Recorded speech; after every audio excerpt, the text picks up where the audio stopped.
Sheina shyly posed, her cheeks blushing, trying to stand still for Amin to draw. Amin was almost finished with his sketch, each brushstroke flowing skillfully on the paper, exuding confidence. Need stood aside, unable to suppress his awe at Amin's talent. Wow, how does he draw so well? It's hard to believe. I wonder how he does it. He murmured, his eyes wide with excitement. Iruki, after a brief moment of thought, spoke up. He must have used his domain. Need quickly turned to him, excited to discuss. You mean he must be at least at genre level? Right? Meanwhile, Shirone remained silent, his gaze focused on every movement of Amin. Slowly he stood up, his voice trembling slightly, as if hesitant. Uncle Amin. Shirone paused for a moment, then asked a question that made Amin stop drawing immediately. You can see, right? Amin immediately smiled, slowly turning his head to look at Shirone, his gaze holding something mysterious. He calmly removed the eye patch, speaking while looking directly at Shirone. I've been waiting for you for a long time, Shirone. I wonder if you've noticed. Shirone stood frozen in front of the scene. Amin's eyes shone brightly, like two flames burning, staring into him. Amin stepped closer, his voice rising and falling. Did you notice, Shirone? I've been waiting to see when you'd figure it out. Shirone, his heart pounding, unconsciously kept tapping Need on the head, but couldn't utter a word. Finally, he shouted, his voice full of excitement. Need, Iruki, come here, look! Uncle Amin's eyes. They're unbelievable. Shirone turned around, stunned to see his two friends standing frozen like statues. Sheina didn't move either, remaining in the same seated position. He quickly rushed over to check each of them, his voice filled with astonishment. What is this? Wait. From behind, Amin spoke, his voice steady. It's magic. A brilliant golden light surrounded Amin, radiating a majestic aura that made him appear like a god. This technique is called stasis, he explained. Shirone's eyes widened in disbelief at what he was seeing, exclaiming, no way. In his mind, he was spinning in shock, thinking, I can't believe I'm witnessing a mage reach the level of casting time magic at the speed of light. Amin smiled calmly, gesturing for him to sit down. Sit down, Shirone. Stay calm. Let's talk. Because we have plenty of time, Amin said, his voice calm yet carrying a sense of mystery. In that very moment, his room suddenly transformed. Sections of space split apart, creating thousands of different rooms, intertwining like an endless maze. Shirone stood frozen, a silly smile on his face, still unable to believe what was happening in front of him. Amin sat down in the chair opposite, his posture relaxed, slowly revealing. To be honest, I've always been worried. I knew you'd figure it out soon, Shirone.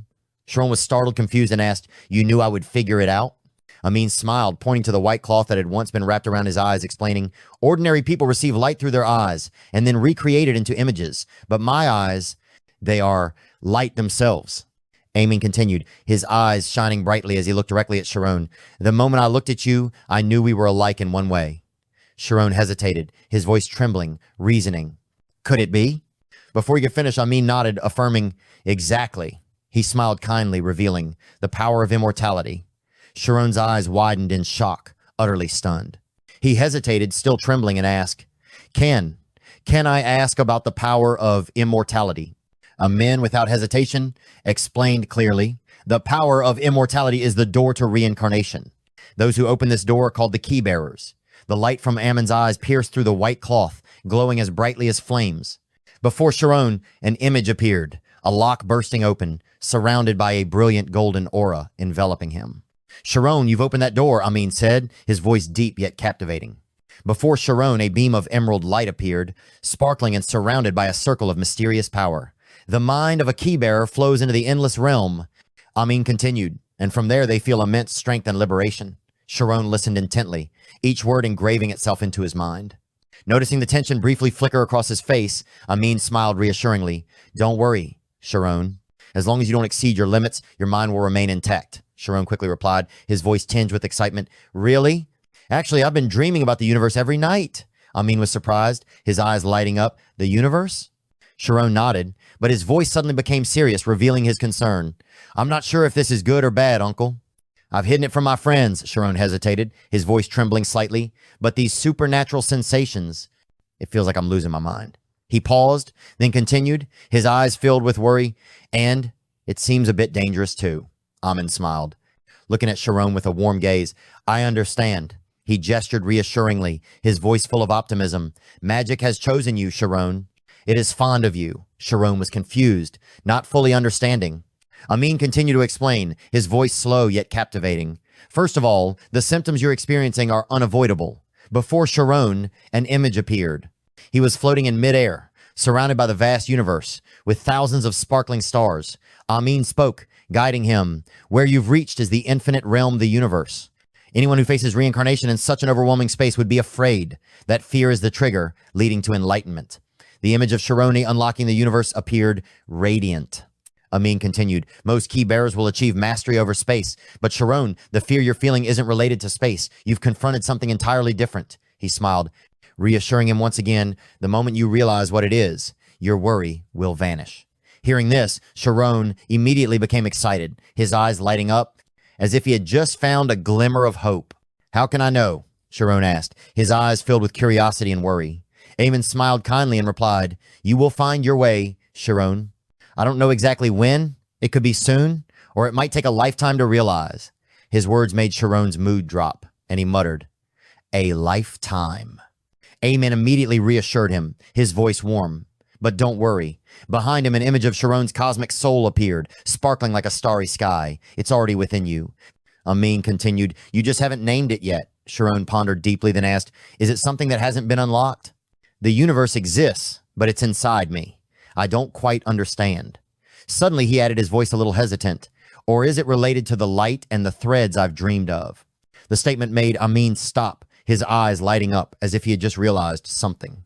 He smiled. Perhaps it's related to the Gouge symmetry theory. Shirone's eyes widened, repeating, Gouge symmetry theory? Amin nodded and began explaining. Scholars believe this world is perfect. Humans, under the influence of supernatural forces in the universe, are governed by the perfect laws of physics, a world that can be explained through mathematics. His voice rose and fell, guiding Shirone into a new realm of knowledge. Just like the speed of light being constant, Amin continued, his voice steady, this ideal symmetry looks like a masterpiece meticulously arranged by someone. But over time, the world has changed, and the forces acting on humans have gradually deviated from their original path. The more we study, the more we realize that symmetry has been broken. We live in an imperfect world, and no one knows what caused that fracture. He paused, his gaze deep, then concluded, it's an unknown existence. But if it's you, Shirone, I believe you'll find it.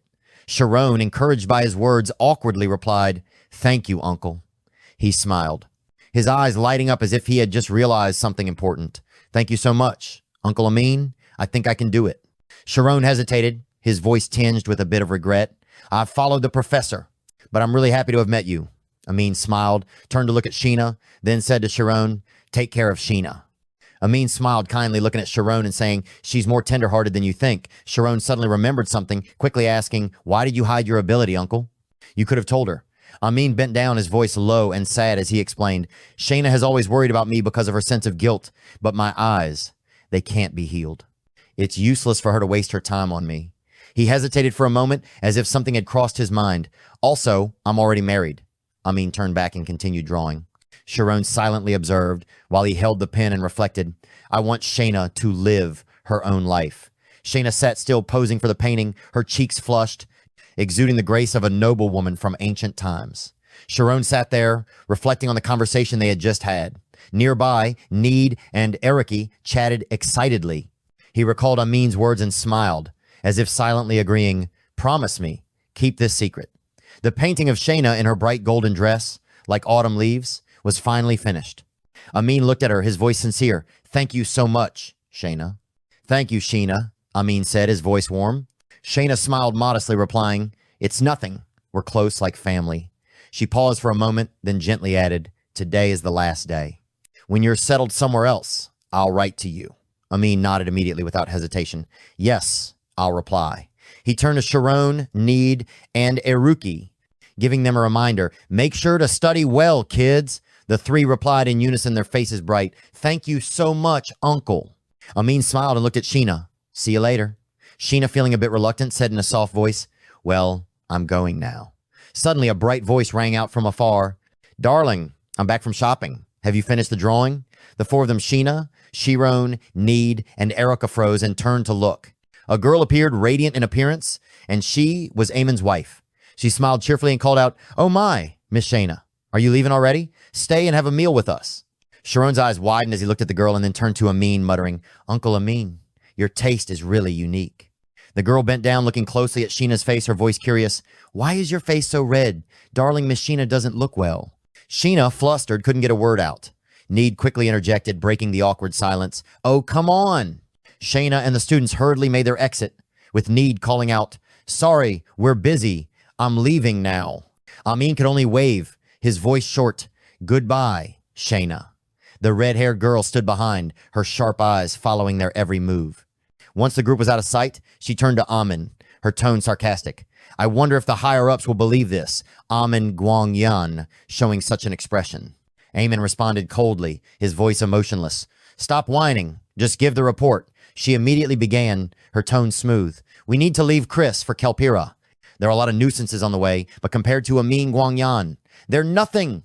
Then she switched to a mocking tone, full of sarcasm. Wait, I should call you the soul seeker of the eternal realm, right?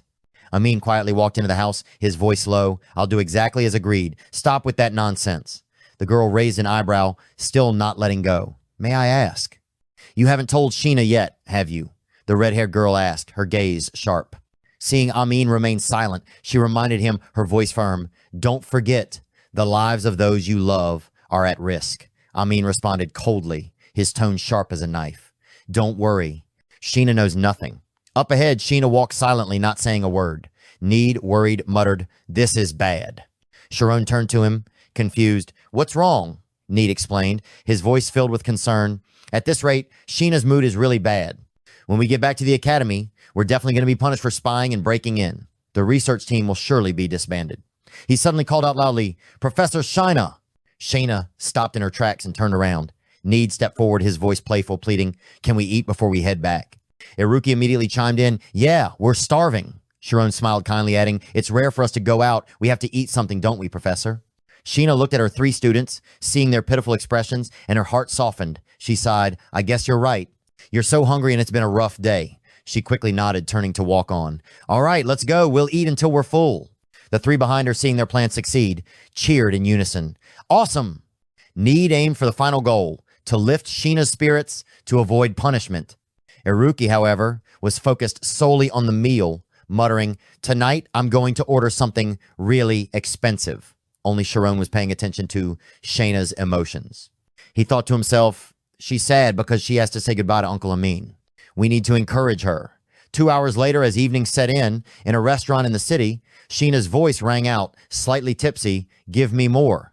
Her students' panicked voices cried out, Professor, I'm sorry. Stop, please. Sheina, her face flushed from the alcohol, raised the bottle high and shouted, Another bottle, please? The group below pleaded in fear. Please don't drink anymore, Professor. A question lingered. What's happening to Sheina? 2 hours earlier, before they found themselves in this desperate situation, the table had been beautifully set with fragrant dishes. Need watched as Sheina poured herself more wine, puzzled. Professor, are you really going to drink? Sheina smirked, raising her glass, and teasingly replied, So what? It's fine for you all to break into my house, but I can't drink wine? Need quickly laughed nervously, waving it off. No, it's your day off, Professor. Feel free to drink as much as you want. Shirone, quickly picking up different dishes, kept exclaiming, This is so delicious. Iruki laughed at his innocence. You look like it's your first time eating this. Meanwhile, Need quickly poured more wine for Sheina, trying to win her favor. I'll pour the wine for you, Professor. Need eagerly offered, but Sheina quickly snatched the bottle back, swatting at him as if to chase away a bad omen. You're just a kid, and you want to handle this stuff? Need smiled brightly, but inwardly he was calculating, I need to make her happy, then I can ask for anything. He subtly glanced at Sheina, his mind working on his plan. Meanwhile, Shirone happily shared food with Iruki. Hey, try this dish too. Iruki shook his head, grimacing, No thanks, I'm already full. Need, still dreaming big, grinned mischievously, thinking to himself, I'll definitely find her weakness. About an hour later, Need yelped, tears welling up as Sheina pinched his chubby cheeks hard. You troublesome kid. Sheina laughed loudly, drunk, teasing him while still pinching his cheeks. Why are your cheeks always so plump? Shirone and Iruki sitting across from them started to worry, exchanging whispers. She's really drunk now. Suddenly, Sheina turned sharply, making both of them jump. You too! One hand still gripping Need's cheek, the other pointing at Shirone and Iruki, she bellowed, You two were amazing during the speed shooting test. Both of you are so talented, so why are you slacking off at school? Sheina's voice grew softer, choking with emotion. tears rolling down her cheeks. No matter how talented, there are so many people out there who can't reach their dreams. She spoke, her voice wavering with sorrow. You think I'm a terrible professor, but what about you? Shirone quickly reassured her, his voice anxious. No, we don't think that. Sheina's face was flushed from the alcohol, her eyes filled with a sadness that was hard to express. Suddenly, as if losing her balance, she collapsed onto the dining table. Professor! The group yelled, panicked, seeing Sheina slump forward, unmoving.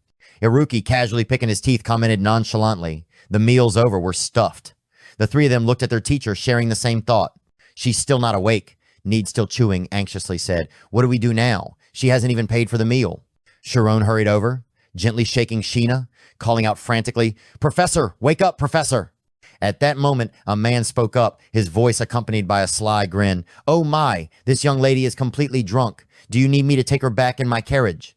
He sneered, continuing, it's easy, she's just a lady after all. Need quickly responded, his voice polite yet firm, no, it's fine. The men, undeterred, approached Sheina's chair. Kids should stay out of this. Let the adults handle it. Help her up. The man in the lead raised his hand, about to touch Sheina, muttering, she looks really beautiful up close. His eyes gleamed with lust. Incredible. Just as his hand was about to touch Sheina, Shirone moved like lightning, gripping his wrist tightly. His voice was cold as ice. Why haven't you pulled away yet? Shirone's eyes were icy and sharp as he stared directly at the two strangers. Don't touch our professor. Both men were stunned by Shirone's attitude, and then one of them shouted, his voice full of venom, you dare, brat. How dare this kid? The man shouted, his voice filled with malice. If you're students, why are you wandering around here at night? Kids like you should go sleep with your mothers. Shirone stood still, his face expressionless, his gaze cold as ice. The man sneered, all I have to do is say one word, and all of you will be expelled. Suddenly, a bolt of lightning flashed from somewhere, causing the man to jump back, screaming, his face turning pale as if his eyes were about to pop out. Need, standing to the side, had just cast a spell and spoke in a threatening tone. I suggest you quietly leave if you don't want to be humiliated. The other man trembled, stammering.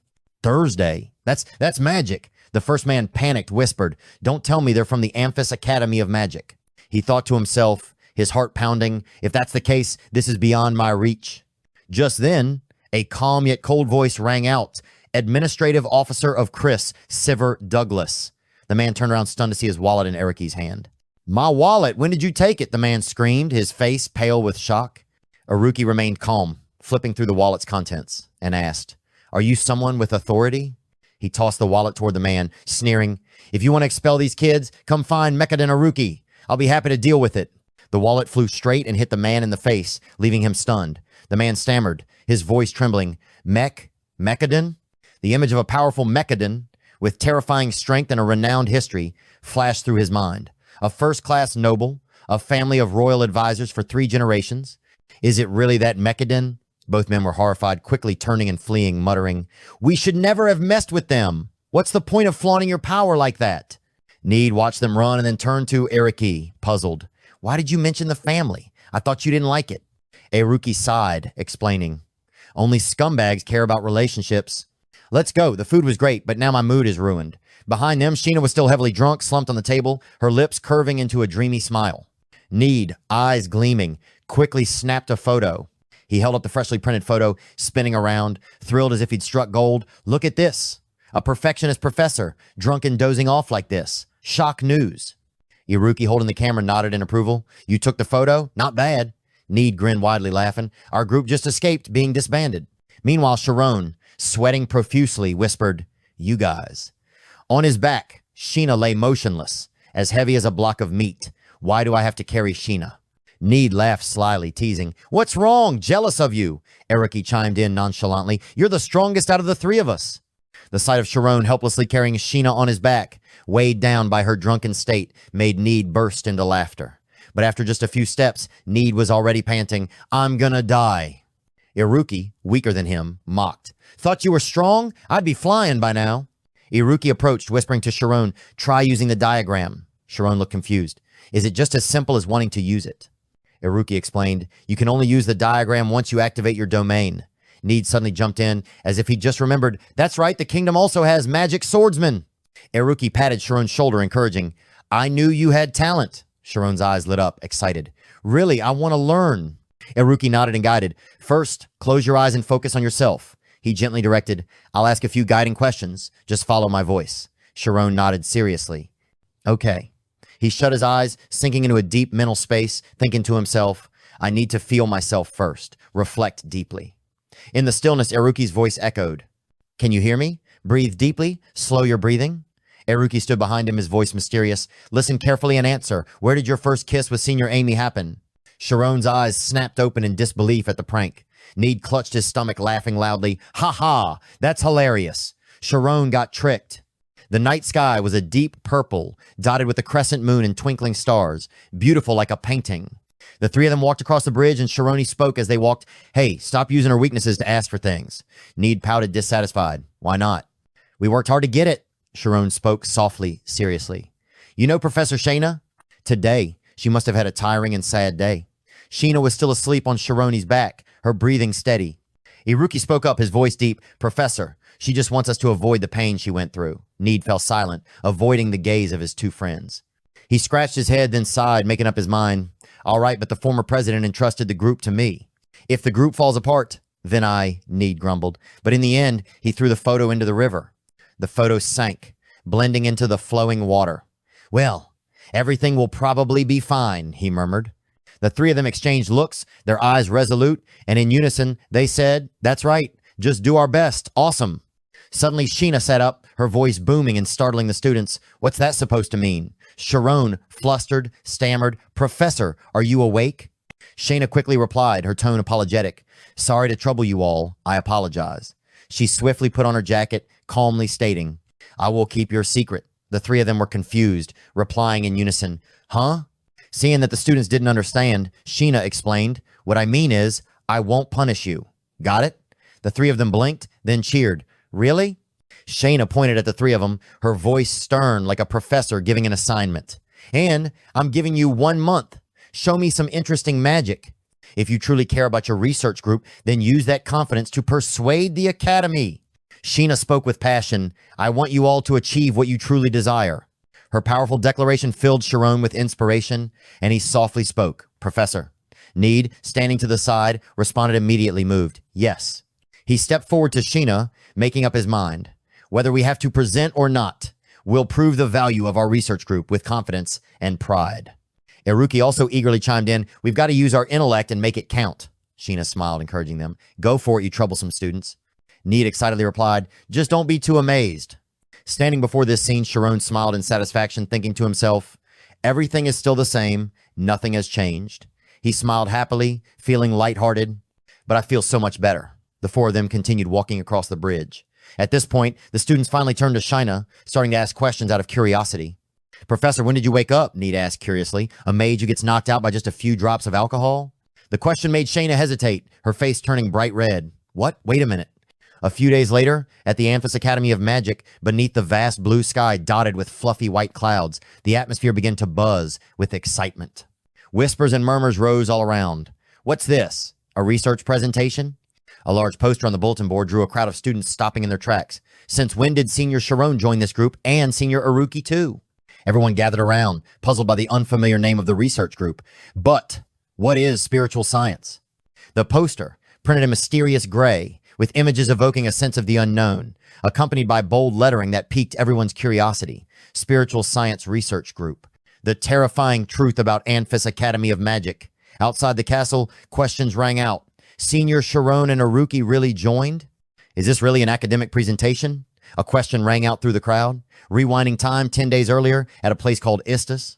Need walked in, his hands on his head, shouting, I can't come up with anything. He slumped onto the sofa, letting out a long sigh.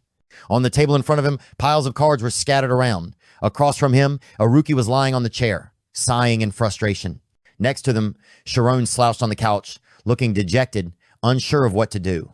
Iruki reached up to touch his nose, muttering, No matter how long we stay up all night discussing, look at these topics on the table, elves, zombies, exorcism, spiritualism, supernatural senses, ghost, divinities, possession, extrasensory perception, aliens, souls, Ouija boards, the afterlife, out-of-body experiences, ghost stories, doppelgangers. He paused, exhaling loudly. If we keep going like this, none of these topics will be really interesting. Need glared at the pile of cards in his hands, one side reading ghosts, and the other elves, his face full of disappointment. Need held the card labeled exorcism in one hand and out-of-body experience, supernatural senses, and soul in the other, his face full of confusion. Even if these things are real, how are we supposed to recreate them during the presentation? The topic cards fell in a cascade onto the table, reflecting the trio's sense of helplessness. It had been 3 days since they promised Professor Sheina, confidently declaring that their presentation would make an impact. But now, what they were researching was the science of supernatural souls. Shirone sighed, remembering Sheina pointing at all three of them, her voice firm. "Show me a ghost or something." He thought to himself, feeling defeated. How can we show something invisible to the naked eye? This is why Need was on the brink of losing his mind. He threw the stack of photos up, muttering to himself, "Why did I throw those photos away?" His eyes were bloodshot, as if filled with both regret and confusion. Iruki muttered, "Well, I'm already crazy to begin with."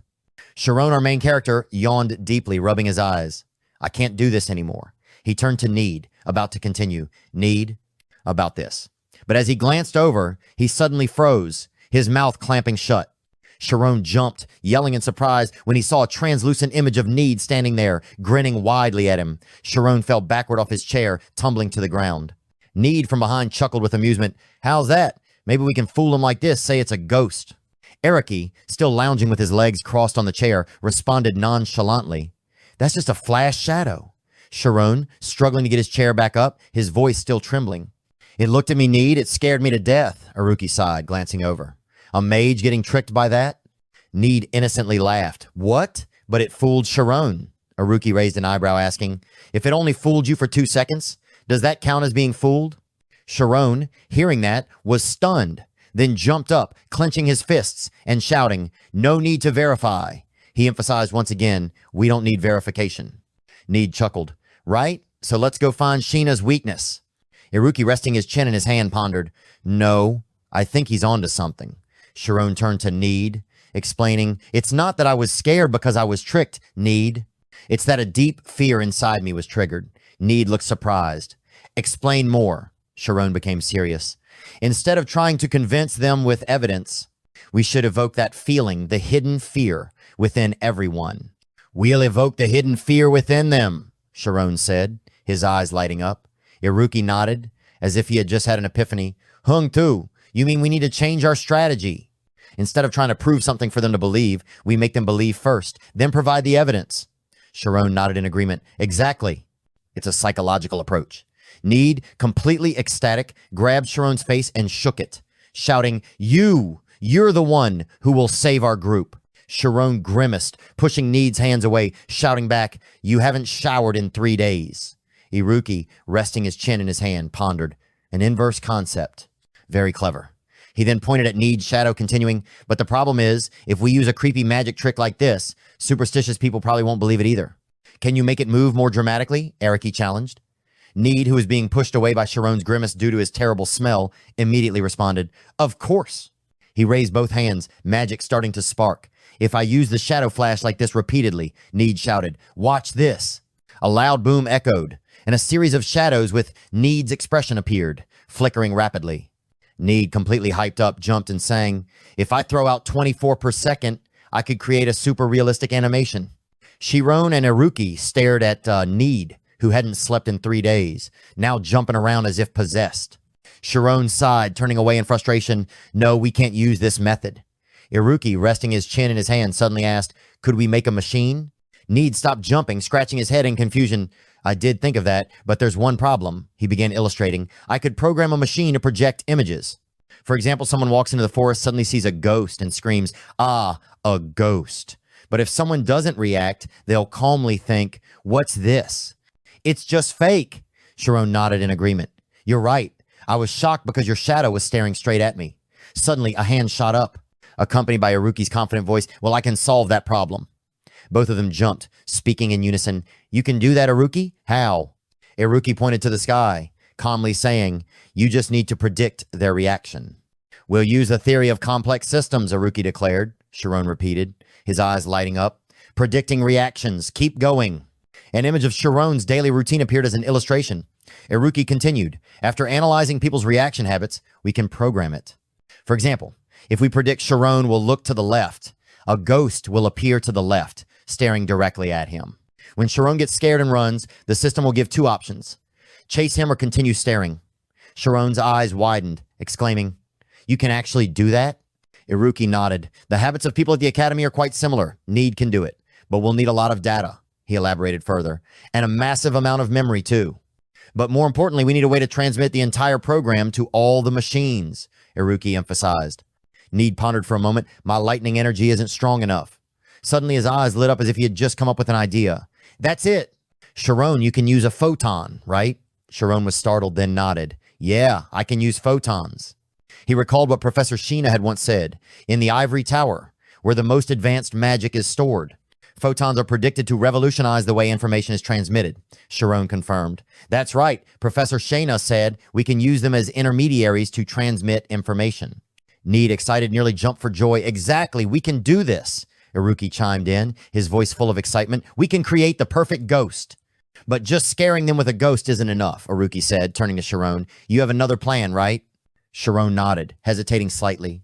"Yeah, but I think." He furrowed his brow and continued. "For example, I plan to use a psychological trick." With that, Shirone grabbed a pen and scribbled something on a piece of paper. Eriki and Need leaned in, curious. Shirone, looking a bit flustered, looked up. "What's wrong? Is it bad?" "If it doesn't work, we can always add another keyword." Need, still intently looking at the paper, shook his head. "Number," he affirmed. "It's good." Shirone's eyes widened. "Really?" Need nodded strongly, confidently. "I didn't expect we could use it like this for the presentation." Iruki chimed in, his voice full of excitement. "If it works, I bet the whole academy will be thrown into chaos. A full 180 turn." Shirone excitedly exclaimed, "Really? That's awesome." Need beamed. "Then it's decided." He quickly assigned tasks. "I'll build the machine right away. Iruki, you write the program. Shirone, prepare the photons." Shirone and Need eagerly responded in unison. "Great, we're going to save the group." But Iruki suddenly grew serious. "You guys know." Need jumped, startled. "What now?" Iruki said seriously, "I just roughly calculated the amount of photons needed to transmit the data." Shirone, curious, asked, "How much do we need?" Iruki raised both hands, his tone firm. 3 times the amount we currently have, and you'll need to maintain it for 10 minutes. Iruki looked at Shirone, asking urgently, "What do you think? Can we do it?" Shirone and Need's faces turned pale. Shirone stammered. 10. He was completely panicked, his voice trembling. 10 minutes? How can we manage that? 10 days later at Istus, Need hurriedly barged into the room shouting, "Hey, you two, I just went and put up the posters, and oh my God." In the room, Iruki, who had been busy writing equations, analyzing habits all day, looked up. Shirone, drenched in sweat after practicing with photons all day, turned back and asked, "What's going on?" Need, excited, replied, "We've made a huge impact. Everyone's saying they're coming to watch." Shirone wiped the sweat off his brow, surprised. "They saw the posters and still said they're coming?" Iruki furrowed his brow, asking skeptically, "Really? What did they say about our topic?" "Oh no. Did we make a mistake by putting our names on the poster?" Shirone worried. "This is going to be chaos. If too many people come, the workload will increase. How many do you think will show up?" Need, with a beaming smile, replied eagerly, "I'm not sure, but definitely more than half the academy." From outside the door, a shout rang out, "Iruki, Shirone, calm down." 17 days remained until the presentation of the Supernatural Spiritual Science Research Group. Down the hallway, Lumina walked, overhearing murmurs around her. One excited student said, "Do you think it will be a lot of fun?" The other nodded. "Of course. Who would have thought both Senior Shirone and Senior Iruki would be presenting?" Another voice confidently added, "I bet this presentation won't be ordinary at all. I wonder what they'll show us." The chatter grew louder, reaching Lumina's ears. She walked down the hallway, her gaze briefly flicking over a shadowy figure between the buildings. Suddenly, a voice emerged from the darkness, the face of the speaker hidden. "Is it true that the Supernatural Spiritual Science Group will present something?" Lumina responded calmly, her voice steady. "It's still unclear whether the group can pull it off." The figure in the shadows stepped closer, continuing, "According to my sources, if the presentation fails, the Academy will revoke their research room." He sneered, his tone full of mockery. "Of course, that group is finished. Its glorious past has been long gone." From the shadows, another short-haired figure spoke up, "But we still can't be sure. That group has Iruki, who has Savant Syndrome, and Shirone, who once defeated the Dark Mage. We can't underestimate Need's talents." The other figure sneered, his tone full of disdain. "They're still just low-level students. What we should worry about is what happens after that." Lumina walked steadily forward, her gaze unwavering. The silent battle for the research group to regain its status, to become the second masters of Istus, had officially begun. In a dark room, the sound of grinding teeth echoed, signaling that a scheme was slowly taking shape. Suddenly, the bricks on the wall moved apart on their own, and light from outside filtered in, illuminating the dark room. Under the dim light, Shirone's handsome face appeared, filled with intense concentration. He clenched his teeth, his brow furrowed, fully focused as he attempted a recovery technique. His arms stretched straight out, and the magical energy from his palms flowed out, transforming into a powerful beam of light that erupted into the space. After a moment, Shirone's hands were drenched in sweat, signs of exhaustion clearly visible. He collapsed onto the floor, his face pale, gasping for breath. In his mind, Shirone reflected, this is called mental recovery. Mental recovery, an extreme method to rapidly increase magic output when mental energy reaches its limit. It requires 20 minutes to recover, and the user must continuously push their energy to the brink right up to the final boundary. Each spell consumes mental energy equivalent to sustained concentration for 40 minutes. Need had once called it the stupid method, as it could end up killing the user. Thinking about this, Shirone glanced at the grandfather clock in his hand, silently thinking, if Professor Sheina knew, she wouldn't let this go. The clock displayed 5 minutes and 32 seconds. He sighed, feeling downcast. This is bad. The whole point of pushing my mental energy to its limit is to use photons for 5 minutes. Only 7 days left until the presentation. Shirone frowned, making up his mind. I have to reach the 10-minute goal. There's no other choice but to keep going, even if it completely destroys my consciousness. He sank into his thoughts, wondering if he could truly achieve it. Just then, Need peeked into the room, looking worriedly at Shirone. Shirone, are you okay? Startled by the sudden call, Shirone jumped, flustered, and replied, of course. I'll get it done before the deadline. Need, with a sad look in his eyes, his voice trembling, said quietly, honestly, this goal seems so far out of reach, it's beyond the ability of the fifth-year class. But if you fail, our group will. He couldn't finish his sentence. Both of them knew the tragic fate that awaited the group. Shirone, sensing Need's worry, quickly reassured him, I told you, don't worry. He skillfully changed the subject, his tone light. Hey, have you finished preparing the machinery? How are you? Is your part done? Shirone asked. Need startled, suddenly remembering, oh, right, I'm about to run a test. Come here for a second. Shirone followed Need into a room. As soon as he stepped in, he stopped, startled. Before him was a rookie, eyes darkened like a panda's, frantically writing an essay, the pen flying across the paper. Shirone panicked, shouting, Iruki, are you okay? He quickly stepped forward, patting Iruki repeatedly on the shoulder. Are you all right? Iruki didn't stop writing, his eyes wide open, responding mechanically, don't worry, I'll make the deadline. Shirone, at a loss for words, thought to himself helplessly, I can't stop him. This is crazy. Need suddenly spoke, cutting through Shirone's thoughts. Here it is. Shirone marveled at Need's creation, his eyes sparkling with excitement. He eagerly asked, is this the prototype? Need laughed, explaining, the final test will use your photons. I need to check the efficiency of the lights that Iruki's dad sent us. Need guided. Hold that orb and try your magic on it. Shirone followed, holding the glass orb with both hands. Once ready, he signaled, okay. Shirone closed his eyes, focusing his mind, channeling his magical energy into the orb. In an instant, the orb erupted in radiant, mesmerizing light, with the beam flowing through the conduit connected to it. Shirone exclaimed in excitement, oh, this is amazing. Need, standing beside him, grinned with squinted eyes. How's that? His voice full of pride. Not bad, right? It really is quite good. Looking at the result before him, Shirone felt confident that the group had succeeded halfway. In the following days, on a rainy night, hurried footsteps echoed through the muddy, slippery ground. Need had just entered from outside, soaked through by the rain, shivering as he took a deep breath of the cold air. The first thing he did was rush straight to Shirone's room. Standing in front of the door, Need peered inside and called out, Shirone, the presentation's about to start. Are you ready? The inside was unusually quiet. Need called again softly, Shirone? Suddenly, Shirone's usual grandfather clock slid across the floor, stopping right under Need's feet. Need bent down to pick it up, his eyes wide, pupils shrinking. He was stunned, his voice trembling with excitement. Wait, Shirone, did you really do it? Shirone stepped out from the room, sweat dotting his forehead, but his lips curled into a bright smile. He gave Need a thumbs up, excited. Let's do this together. Before long, the day of the presentation arrived. The spiritual science research group gathered in full at the academy, ready for their big presentation. The academy was buzzing with excitement, everyone eagerly awaiting the presentation day. Laughter and chatter echoed, "This is so much fun."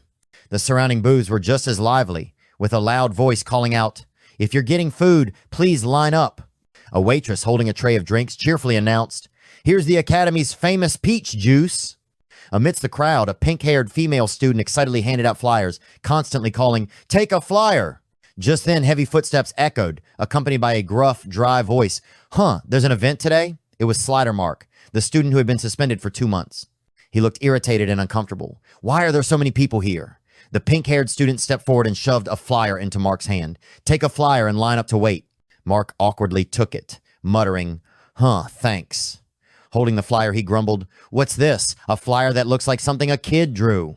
Suddenly, Mark focused on a detail on the flyer. Aside from the eerie image, the prominent headline made him freeze: Spiritual Science Research Group, the horrifying truth behind Amphis Academy of Magic. Secrets the school wants to hide will soon be revealed. Although the title was intriguing, what caught Mark's attention even more was the name Ariane Shirone. He furrowed his brows, angrily thinking to himself, "This name? I can't forget it. What kind of childish presentation is this? Who would want to watch it?" He crumpled the flyer, about to toss it away, when Maria, the pink-haired girl, excitedly called out, "Oh, Senior Shirone, let's go watch." She grabbed Mark's sleeve, her voice cheerful. "You're going too, right? Let's go." At Maria's enthusiastic insistence, Mark reluctantly replied, "Of course. Maybe I'll learn something." Without giving Mark a chance to back out, Maria decisively pulled him along, eagerly saying, "The line is this way." During his suspension, both of them had received special education from the academy. More specifically, Mark had been trapped and subjected to much harsher lessons than Maria. As Maria dragged Mark to Shirone's presentation, a group of female students gathered around, whispering excitedly. A chestnut-haired girl, shocked, pointed at Amy and yelled, "Hey, isn't that senior from the graduating class?" Her black-haired friend next to her widened her eyes, quickly asking, "What? A senior from the graduating class?" Another girl leaning in eagerly added, Where? Before long, all eyes were on Amy and Cyrielle. The students collectively cheered, "Senior Amy, Senior Cyrielle," chatter erupted. "Why is a senior from the graduating class here to watch a presentation from the advanced class?" A voice whispered, "Senior Shirone is Amy's boyfriend." The crowd gasped, immediately understanding, then burst out laughing. Amidst the gossip, Cyrielle innocently handed a piece of cake to Amy, her tone affectionate. "Open your mouth." Amy, already embarrassed to the point of wanting to disappear, couldn't take it anymore and yelled at Cyrielle, "Why do we have to watch the advanced classes presentation?" Cyrielle giggled, teasing, "Oh my, how long are you going to complain because it's your boyfriend's presentation?" She deliberately emphasized, "Your boyfriend," causing Amy to cover her face, turning bright red, silently groaning, "So embarrassing. I've really brought this upon myself." Suddenly, the students' attention shifted, all eyes turning to one side. One person exclaimed in surprise, A first-year senior is here too?" Another voice eagerly added, "How did such a rare person show up here?" Amy looked up, just as confused, not understanding what was going on. "Who is this person who's overshadowing even such outstanding alumni like her?" Cyrielle pointed ahead, shouting, "Amy, look!" A figure stepped forward, the prestigious academy badge gleaming on his black suit. The crowd behind them froze, murmuring, "Why is Senior Fermi here? Don't tell me he's here to watch the presentation." The students gaped, mouths agape. Not just him, that's Senior Huxley from the Department of Electromagnetic Waves, and Senior Jakin, the electronic monster. Another voice screamed, "Senior Richard from the Alchemy Department, and even Senior Riken." The crowd could hardly believe their eyes, all exclaiming in unison, "What the heck is going on here?" The arrival of such remarkable figures left both the students and Cyrielle stunned. Cyrielle muttered, "Why are all these first-year seniors here?" Amy, on the other hand, remained calm and asked Cyrielle, "Do you think they have something in common?" Cyrielle furrowed her brows. "Something in common?" Amy looked at her coolly. "Yes, all of them." She lowered her voice and revealed, "According to rumors, they're all members of a mysterious research group called the Golden Ancient Order." In the presentation hall, the students had found their seats and the atmosphere was lively. Sheina, holding a tray of tea, approached to offer it to an elderly female teacher, but suddenly paused, stammering, "What brings you here, headmaster?" Alpheus smiled warmly, lifting his teacup. "The students have put their hearts into preparing for this presentation. Of course I must attend." Sheina quickly bowed respectfully, awkwardly inviting. "Of course. Please take a seat in the honor row." Alpheus smiled and sat down next to the elderly teacher. Behind his gentle smile, his sharp eyes narrowed, calculating, "What will these kids show me today?" In front of the hall, the seating area was packed. A few people sighed, "No more seats. Stop pushing." Amy glanced around, silently assessing. This presentation, it's not ordinary. She suddenly noticed Mark and Maria sitting together, with Fermi's group further away. The first row, of course, was reserved for Headmaster Alpheus, Sheina, and the Academy's esteemed faculty members. The presence of such powerful figures made Amy wonder, is there something I don't know? Soon the entire presentation hall suddenly plunged into darkness. Only a spotlight remained, focused on the center of the stage, where the host stepped forward. He spoke solemnly, "Ladies and gentlemen, the presentation on spiritual science is about to begin." He raised his hand, declaring loudly, "Let it begin." The ambitious presentation of the Spiritual Science Research Group had begun, but 30 minutes later, in stark contrast to expectations, not a single round of applause was heard. Instead, a shower of crumpled paper balls was thrown straight onto the stage, accompanied by harsh curses. "This is crap." The students angrily shouted, "What were you expecting from a fifth-year class? Focus on studying. What a waste of time. This is supposed to be a presentation. We've been duped." Amy sat in the audience, stunned, as if paralyzed. Siriel, sitting beside her, gently called out, "Amy." On stage, the technical staff hurriedly adjusted the lights, focusing on the center. Need stepped forward, beginning the presentation. "Thank you all for coming today." He gave a brief introduction. "I'm Wisney, the head of the Spiritual Science Research Group, and today I will be your MC." Need's voice rang out through the speakers, filled with confidence. "Our main topic today is spirits." Mark sat below the stage, frowning and muttering. "Spirits? Just like ghosts, right? Something like that?" On the other hand, Maria beside him, her eyes sparkling with admiration, was intently watching the stage. On stage, Need continued the presentation. "Some of the audience may feel scared, so please be careful while watching." As soon as he finished, all the stage lights lit up simultaneously. The golden, blue, and red lights intertwined, illuminating the entire space. The magnificent display caused the audience to gasp in astonishment. Headmaster Alpheus smiled broadly, complimenting them. "You've really prepared well." Sheina, a bit flustered, replied, "Yes, sir." In her mind, she silently evaluated, brilliant idea, a 3D room. But then she suddenly had second thoughts, feeling uneasy. No, what are they planning to do here? On stage, an image of a grand and imposing school, like an ancient castle, appeared on the projection screen. Need held the microphone, his voice resonating, captivating. "Has anyone ever heard the story of the time before this school was built?" 250 years ago, Need said, snapping his fingers. Immediately, the screen on stage shifted to show a scene of an ancient village. Need looked up at the screen, his voice warm. "This was once a small village of farmers." The scene on stage changed. The peaceful village suddenly plunged into flames and smoke from the chaos of war, swords and soldiers in disarray. Need's voice remained steady, slow. But then, the entire continent was swept into the infamous Conquest War. He continued, "The people here were forced to flee, hiding deep in the mountains. Not just the civilians, but even soldiers who didn't want to fight were no exception." As soon as Need finished speaking, the entire stage lighting turned off. The auditorium plunged into an eerie darkness. The students below were startled, staring blankly at the stage, and in unison, they exclaimed, "Huh? The lights?" Need's voice echoed, no longer calm but dark and eerie. "Non-human entities have appeared." Suddenly, a scream pierced the air, causing several students with weak nerves to turn pale, their hair standing on end. They reassured themselves, it's probably nothing scary jumping out, right? On stage, the sound of heavy footsteps filled the air. A knight in iron armor, his feet covered in blood, suddenly appeared. Need's voice deepened. "That is the Iron Knight." The knight screamed, wildly flailing his arms, bloodied and looking like a zombie. Need continued, "He was possessed by an evil spirit." The students who had just been terrified suddenly burst into laughter. One student pointed at the stage, mocking, "Isn't that Eruki? What's he doing there?" On stage, Eruki, clad in iron armor, staggered around, looking both exhausted and ridiculous. Eruki staggered in his iron armor, groaning as he walked, looking both terrifying and pitiful. The audience below the stage erupted into laughter. Siriel, clutching her stomach, laughed so hard she could barely breathe. "This is too funny." Amy, sitting next to her, furrowed her brows, muttering, "Wait a minute, is this a presentation or a play?" On stage, Need continued to lead. The stage light shifted to a cold, eerie blue, and the once peaceful village now drowned in a solemn, desolate atmosphere. Need's voice rang out, mournful and drawn out. "Olia, my love!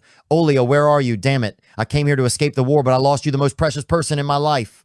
At this, Need clutched his chest, his face contorted with unbearable pain. Maria, sitting in the audience, clenched her fists, deeply immersed in the story, thinking to herself, it seems he lost his lover while fleeing. On the other hand, Mark, looking annoyed, muttered with a twisted mouth, what the heck is this? Isn't this supposed to be a presentation? And when is that person going to appear?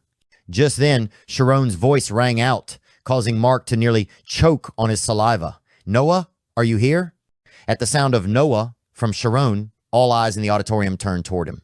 Under the dim stage lights, Shirone appeared in an elegant white dress, his hand placed on his chest, his voice soft and filled with affection. My love. The auditorium nearly exploded with the audience's screams. Senior Shirone! The female students blushed, unable to believe their eyes. Is that really Shirone? The male students doubled over with laughter. In the honor row, Sheina stood speechless, her mouth agape, so stunned she couldn't utter a word. Below the stage, Sariel furrowed her brows and turned to Amy. Shirone dressed as a woman, Amy. Amy, still dazed by the intimate scene unfolding on stage, was left speechless. Sariel shook her roughly. Amy, snap out of it. On stage, Shirone leapt into Need's arms. Need affectionately embraced him, his voice warm. Olia, I miss you. Shirone rhythmically replied, let's never be apart again, Noah. The two shared a loving gaze. Shirone stood on tiptoe, and Need gently bent down, as if they were about to share a passionate kiss. Mark's face turned pale while Maria blushed deeply, stammering, don't tell me, it can't be. The male student stared intently, unwilling to miss a single moment on stage. Shirone and Need were nearly nose to nose. Sariel gasped, is this real? Amy trembled, in the play, they're really doing it. At the height of the tension, Eruki suddenly appeared, covered in blood-stained armor, standing behind Need. He opened his mouth wide, as if to devour Need. Snap! Eruki bit down on Need's shoulder, causing Need to scream in agony. Ah! The auditorium fell completely silent. The lights suddenly went out, plunging the room into darkness. Maria, frightened, huddled closer to Mark, whispering, that was really scary. Mark, with Maria leaning on him, felt awkward. Suddenly, the center stage lights flickered on.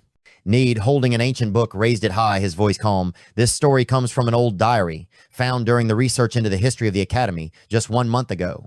Need excitedly continued. Our research group immediately began analyzing the diary, and the result was a shocking truth. Wandering spirits searching for someone to possess. At this, some of the students began to feel uneasy, glancing at each other. Need's sharp gaze intensified, his voice growing more intense, until today. Suddenly, a massive bell appeared behind him. Boom.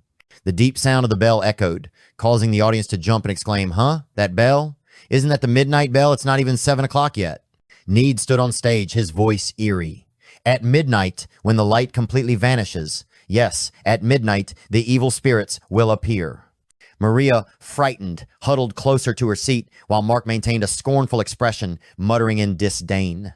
Need bared his teeth, a wicked smile creeping across his face. You've never seen evil spirits at midnight, have you? That's possible, because they only show themselves to those they want. But after this presentation, I'm sure you're all more curious about the evil spirits, aren't you? In other words, you'll become familiar with the frequency of the spirits. Need continued, his voice full of suspense. Tonight, when the bell rings at midnight, look around. You might just see an evil spirit lurking. The audience below was in a panic. Some whispered nervously, what? That's so scary? But others, more courageous, boldly declared, lies. I'll stay in the library until midnight tonight and prove it. Amidst the commotion, Need suddenly declared, of course, that's if you're lucky. We'll conclude the presentation here. The entire auditorium fell silent for a few seconds. Suddenly, the stage lights flickered back on, and the grand hall was brightly lit. The students were confused. Huh? The lights are back on. Everyone was bewildered, unable to believe it. Is that it? Right after, a shower of crumpled paper flew onto the stage, accompanied by a torrent of curses. Damn it. Is this really a presentation? The students clamored in protest. There's no evidence or results. What are you showing us? Ridiculous. Believing in Shirone and Eruki. I knew it would end like this. Forget about the spirits. Amy angrily tossed her coat aside and stood up, shouting, how embarrassing. I knew it. Getting involved with those weirdos would only bring disaster. Sariel hurriedly ran after her, calling out, Amy, wait. The group of students, rumored to be part of the Silent Guild, began to leave, with only Fermi staying behind, his gaze unreadable. In the honor row, Sheina bowed her head, embarrassed in front of Alpheus. I'm sorry, headmaster, she fumbled. I will punish those students. She forced a smile. It's a spiritual group, it's understandable. Alpheus, however, calmly waved his hand, as if it was no big deal. Don't worry, why did they do that? Sheina placed a hand on her forehead, sighing, questioning herself. Was I wrong to trust them? Alpheus stepped forward to the stage, thoughtful. If they were going to end it like this, they should never have started in the first place. He suddenly smiled, his eyes gleaming with confidence. Right, Shirone? Behind the scenes, Need burst into triumphant laughter, as if everything was going according to plan. Need turned to Eriki, grinning brightly. Did you see their reactions? Eruki nodded, his sharp gaze fixed. Yes, I saw. You can tell just by looking in their eyes. The confused, bewildered expressions of the students, Maria's worry, Mark's mocking stare, according to Eruki, all of these were seeds. They've been planted, he said. The mysterious bell on stage would also play an important role in this plan. Shirone stepped forward from behind, slowly speaking to Need and Eruki. Step 1 is a success. He was filled with enthusiasm, his voice firm. Let's show them what spirits are really like. The moment of midnight was drawing near. The prestigious academy lay in a still, silent darkness. The deep purple clouds in the sky added an air of mystery and eeriness to the atmosphere. The wall clock ticked steadily, its hands just past 11:30. Need stood outside Shirone's room, his voice urgent. It's time, Shirone. Have you finished the photon meditation? Shirone turned around, given a slight nod, then walked out with Need. It turned out that a few days earlier, Need had braved the rain and traveled all over the academy to carry out an important task, installing hundreds of 3D projectors throughout the campus. These projectors were connected to underground transmission wires, ready to broadcast the behavior prediction program designed by Eriki. Deep in a basement beneath the earth, Need moved quietly, reminding Shirone, watch your step. Eruki glanced at his watch, muttering, 5 minutes and 15 seconds until midnight. Wait, 9 seconds left. It can't be too early or too late. We have to show them the ghost exactly at midnight. Eruki raised his hand to signal, proceed as soon as I give the command. Need, adjusting the settings on the control panel, turned to Shirone. It's your turn. The whole group is counting on you. Shirone stepped forward, placing his hands on the white crystal orb. Eruki raised his hand. Ready. Need anxiously glanced at Shirone, shouting, now. Shirone immediately focused his magical energy into the orb. Instantly, a brilliant light erupted, blindingly bright. Need covered his eyes with his hand, marveling, what an amazing energy source.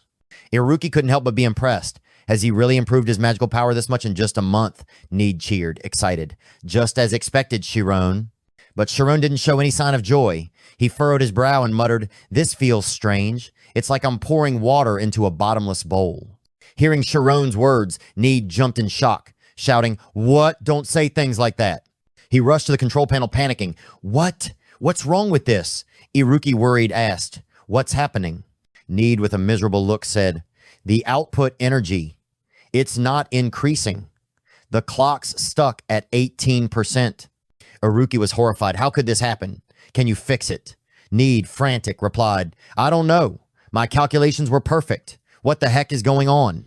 It turned out that the rats had chewed through the transmission pipes, preventing Shirone's magical energy from reaching the projector. After a tense silence, Eruki, disheartened, said, it's over. We've failed. The clock in his hand was just seconds away from striking midnight. Need lowered his head, his voice trembling. It's all my fault. Need lowered his head, blaming himself. I'm so stupid I couldn't even make a proper device. Eruki softly called, Need. Tears rolled down Need's cheeks, his voice choking. I'm sorry for dragging you all into this. I'm sorry for turning us into a joke. He wiped his tears, his voice trembling. I'll take full responsibility no matter what. Need turned to Shirone, pleading, stop, Shirone. Let me take the responsibility. But Shirone firmly replied, no. He spoke slowly, his voice full of determination. We've worked hard, sacrificed our sleep. Need, Eruki, let's give it everything we've got. Shirone's eyes blazed with resolve. I won't let it end like this. Eruki, realizing Shirone was about to do something dangerous, shouted, Need, stop him! Need, bewildered, asked, what? A few seconds later, he snapped back to his senses, stammering, no, wait. Need shouted in panic, is he about to use the immortality ability? Sure enough, Shirone began to activate the energy within, his eyes glowing brightly.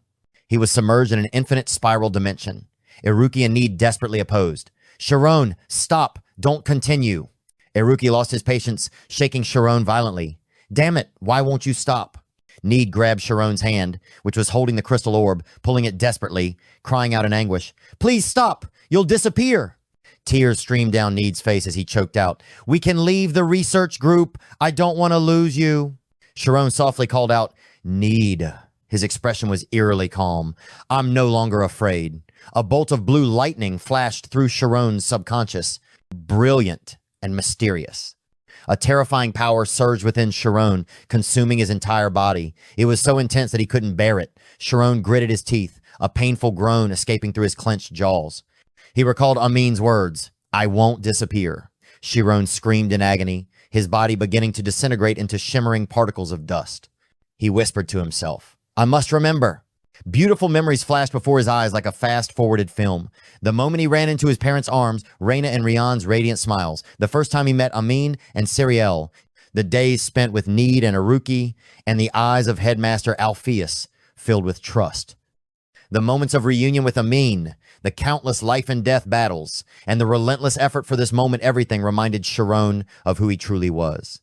As he realized his identity, the immortality energy within him awakened. The process of disintegration slowed, and Shirone's body began to restore itself completely. Just as Amin had said, Shirone did not disappear. He opened his eyes wide, swearing to himself, I won't run away anymore, Shirone shouted out loudly. Need panicked, called out, Shirone, are you okay? Shirone screamed, output. Eriki quickly reacted, shouting to Need, Need the meter. Need rushed to the control panel, startled as he exclaimed, wait, hold on. Need stared, unable to believe it. No, wait, the clock's ticking. The output is at 157%. Tears streamed down his face as he urgently signaled, Iruki, now. Iruki, gripping the switch tightly, followed Need's command and decisively flipped the lever. At the same time, in the girls' dormitory, Maria's gentle voice rang out, what? Is it already midnight? As a seventh-year student, she closed her book with a sigh. Such a shame, but I have to go to sleep. There's class tomorrow. Suddenly, Maria shivered, a cold sensation running down her spine. She remembered something, her heart pounding, her entire body breaking out in goosebumps. I forgot, now I remember, Maria muttered, her voice trembling. The story about the spirits. Will we really see a ghost at midnight? She took a deep breath, trying to calm herself. Shirone, there's no such thing as spirits in this world. As she finished speaking, Maria unknowingly turned her head toward the window. Suddenly, a ghostly figure appeared, hovering outside the window pane. Its face was grotesque, hollowed out, skeletal, with saliva dripping down, pressing against the glass. Maria froze in terror, her eyes wide, her whole body stiffened. At the same moment from afar, Amy's shrill scream pierced through the stillness of the night. Get away, Amy screamed, followed by the crashing sound of a shattered glass vase. In front of her stood a towering black figure, looming like a demon. Shaking with fear, Amy yelled, What are you? How did you get in here? The dark figure, revealed to be a ghost in knight's armor, grinned mockingly. Amy's eyes widened in disbelief, thinking, did it just smile? Suddenly she turned and ran, screaming in terror as her voice echoed through the night. Siriel burst into Amy's room, shouting loudly, Amy, a ghost just appeared. Amy, stunned, replied, Siriel, you saw it too? Siriel, panicking, said, then that means... The two of them turned to look behind them. Sure enough, the female students from all around the building poured out of their rooms like a swarm of bees, screaming in terror, a ghost, run! Behind them was a battalion of undead soldiers, with grotesque, frightening forms. Throughout the campus, lights from every room blazed brightly, driving away the darkness. The entire academy shook violently, the sound of screams echoing everywhere. A ghost! I saw a ghost. Just as Need had warned in the presentation, at the stroke of midnight, the evil spirits appeared in full force, taking on their most horrifying forms. The wails and screams reverberated, sending chills down the spine of anyone who heard them. The evil spirits flooded every corner from the campus grounds, classrooms, to even the students' dorm rooms. The frantic screams didn't stop. Help! They're in the sky, too! In just one night, the entire academy was thrown into chaos by the appearance of the evil spirits. The students were in a frenzy, screaming, what's going on? They keep chasing us. Don't get close. The academy's glass tower, once peaceful, now shook violently. The students rushed out into the courtyard, grouping together. The female students clung to each other, sobbing, do something. The male students tried to use magic to fend off the evil spirits. A light brown-haired student, flustered, said, they're everywhere. Attack them. The sound of the evil spirits' footsteps thundered, like a legion marching. They were too many, their horrific forms overwhelming, causing the students to lose all fighting spirit. They cried out in fear, shielding one another, running wildly in panic. Suddenly, the evil spirits vanished. The students were left confused. They disappeared? A male student, his eyes still filled with tears, asked skeptically. The light. His friend beside him looked up. Huh? there's someone on the roof. On the roof, Shirone, Need, and Iruki stood confidently, looking down at the students. Need clapped a few times, unbothered. We were late for the presentation, yet everyone still came. He placed his hand over his chest, solemnly saying, "Thank you." Just then, an angry shout rang out. Sheina ran towards them, scolding as she came. "You kids, get down right now, causing chaos at midnight like this?" In her hands was the projector Need had set up earlier. Sheina grumbled, "I was in the middle of my shower, and now this." Need, still standing on the roof, waved theatrically and winked, teasing, "The night is beautiful, Professor Sheina." Looking at the projector in her hands, the student suddenly realized, exclaiming in unison, "A 3D projector? So those ghosts were all fake?" Laughter erupted from the crowd. Sheina turned around surprised to see Alpheus, asking, "Headmaster, why are you here?" Alpheus smiled and replied, "I think the presentation isn't over yet. Let's listen to the end, Sheina." On the roof, Need enthusiastically asked the students below, "So, everyone, according to our group's research, souls do exist. Do you believe in supernatural phenomena?" The students immediately protested fiercely.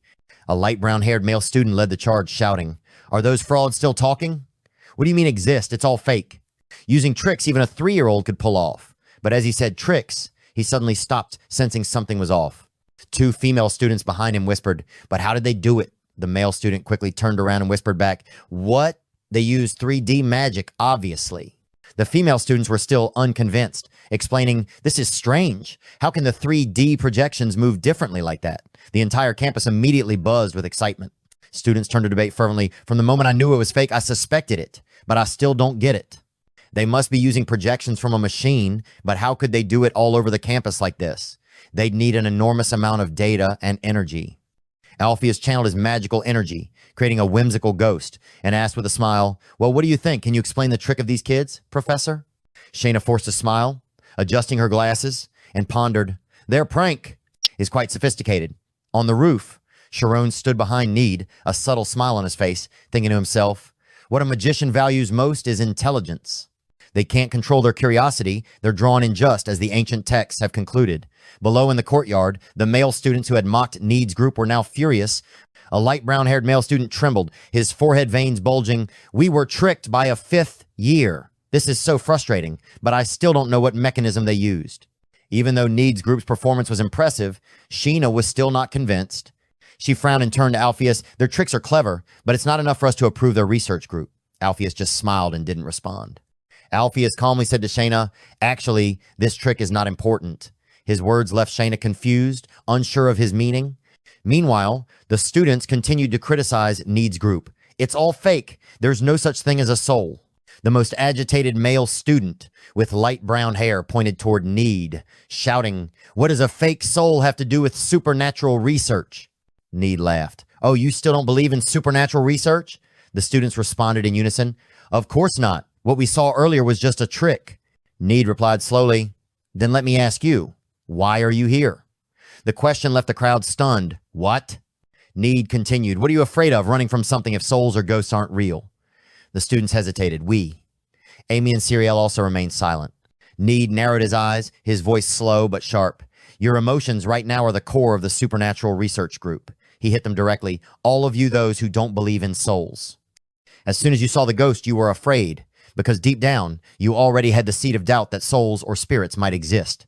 Need said, his voice persuasive and captivating, step by step winning over the crowd. "We only spark that doubt. We don't know if souls exist or not, but we are researching that very doubt. That's the essence of research." While Need spoke, Shirone and Eriki silently nodded to each other, their eyes full of agreement. Below, a female student with chestnut-colored hair covered her mouth and whispered, "That's right. There are things we once believed to be true, now considered lies from the past." On the rooftop, Need's voice echoed powerful, "Because you've shown us that doubt, we've proven the value of our research group." He concluded, "And that is the presentation of the Supernatural Science Research Group." Shirone, Need, and Iruki bowed in unison, facing the students and faculty below. "Thank you very much." The students looked at each other, smiling. The male student with light brown hair curled his lips into a smirk, his gaze shifting. Soon after, the campus erupted in cheers. "Amazing. We support you. If this is the kind of special performance, I'm willing to be tricked by you as many times as needed." A voice rang out, full of emotion. "Where do we come from? And where will we head toward the future?"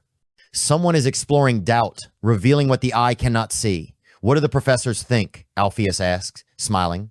Sheina lowered her head, silent. Alpheus continued. I think this presentation is very meaningful.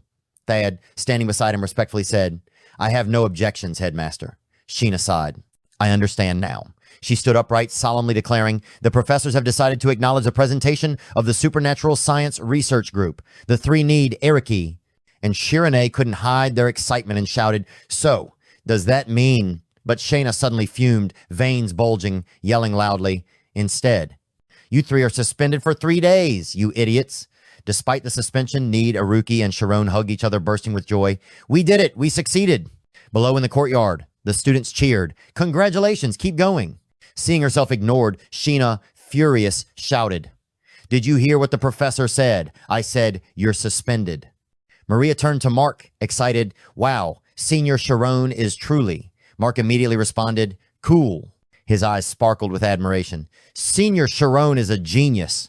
Siriel also looked at Shirone's group, her gaze full of awe. Oh my God, they're so cool. Who wouldn't want to do something like that at least once, make the whole world marvel? Amy stood beside them, silent. She thought to herself, I can't believe it. While I've been buried in books to graduate, you've been wasting your time on something so pointless. Looking at Shirone's bright smile, Amy pouted, sneering. She gazed up at the twinkling stars, silently thinking, I'm a little jealous, I guess.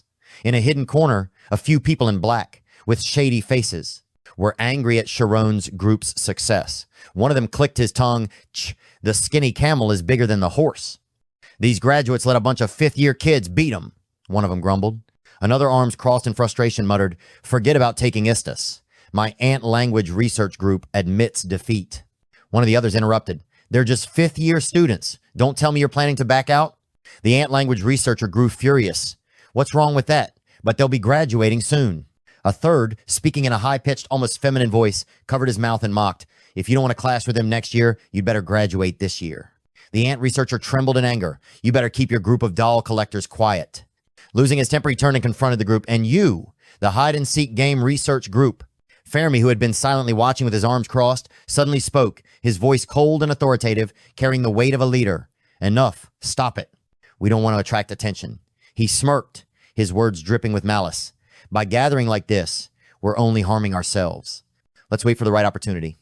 From a distance, Sheina quietly observed Fermi's group, letting out a deep sigh. She thought to herself, those punks from those shady research groups. Sheina wanted to cry, shouting, grow up a little. Alpheus raised his hand, using the magic Shirone had employed to create the evil spirit, laughing in approval. It's beautiful. He stroked his beard, smiling in appreciation. Even I, a specialist in light magic, am amazed. This method is truly unexpected. Looking up at the sky, admiring the ethereal stars, Alpheus was satisfied. Shirone, you've completed a difficult task. Back then, I thought you couldn't do it, that your limits were just that, but I was wrong.